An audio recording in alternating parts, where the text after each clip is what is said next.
रितेश त्रिवेदी जी। जय जय श्री हरिवंश। श्री हरिवंश महाराज जी, आपके चरणों में कोटि कोटि प्रणाम। गुरुदेव, क्या मेरा ये जीवन परिवार की सेवा में ही निकल जाएगा? आपकी आज्ञानुसार ग्रस्त जीवन का तो निर्वाह परिवार सेवा भी तो भगवान की सेवा, अगर ऐसा मान लेते हैं तो परेशानी क्या है?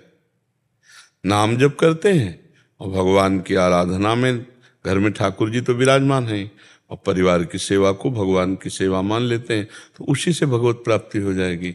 कभी कभी वृंदावन आ गए, और कभी कभी ऐसा किया करो कि जैसे गृहस्थ में है, तो अगर हमारे पास 100 रुपये हैं, हम देखते हैं कि 95 रुपये हमारे गृहस्थ में खर्चा हो जाएंगे और 5 रुपये हम निकाल सकते हैं, तो उनको निकाल लेना चाहिए। एक कुछ जगह रखनी चाहिए, 5 रुपये निकाल के रख दिया 100 में। और जब कभी हम धाम आए तो संत सेवा, गौ सेवा, भगवत सेवा ये कर दी, तो गृहस्थी के द्वारा शोधन धन्य प्रथम गति जाकी। वो धन धन्य है जो प्रथम गति।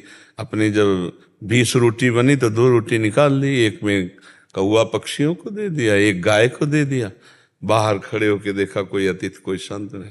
तो गृहस्थी में यही धर्म से भगवत प्राप्ति हो जाती है।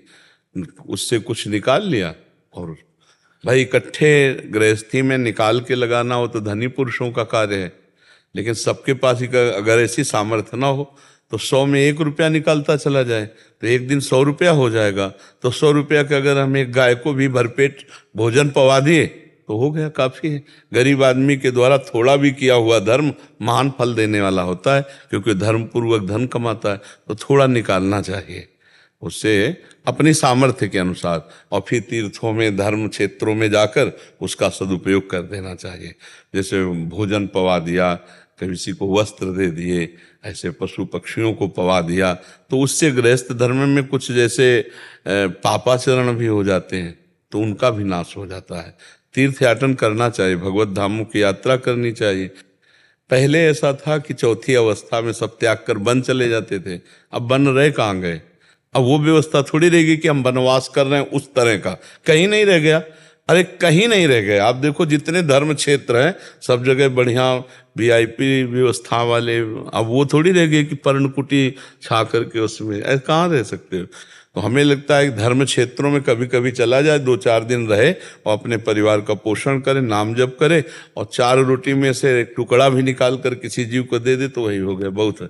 गृहस्थी में ज़्यादा दान पुण्य की बात नहीं, अपने परिवार का पोषण करो, और जो 10 रुपया बचे तो वही गौ सेवा, संत सेवा में लगा दे, हो गया। समझ पा रहे?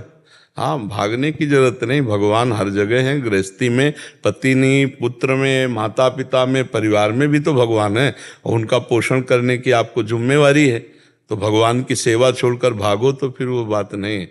उनका पोषण करो। यही जैसे तुम्हें माता पिता ने इतना सयाना किया, ऐसे तुम अपने पुत्रों को शयाना करके उनको व्यापार, रोजगार आदि, नौकरी आदि दो, और अपने माता पिता का अगर विराजमान है तो पूर्ण भगवत भाव से सेवा करो।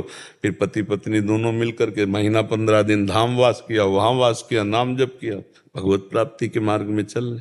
क्यों? समझ पा रहे हो? तो इसमें हमें पश्चाताप नहीं होगा कि हम गृहस्थी में रहकर जीवन बर्बाद कर दिए।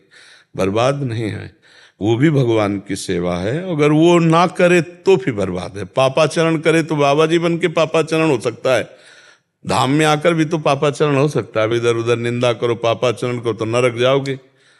धर्म से चले तो गृहस्थी में रहते हुए भी भगवत प्राप्ति है। ठीक है।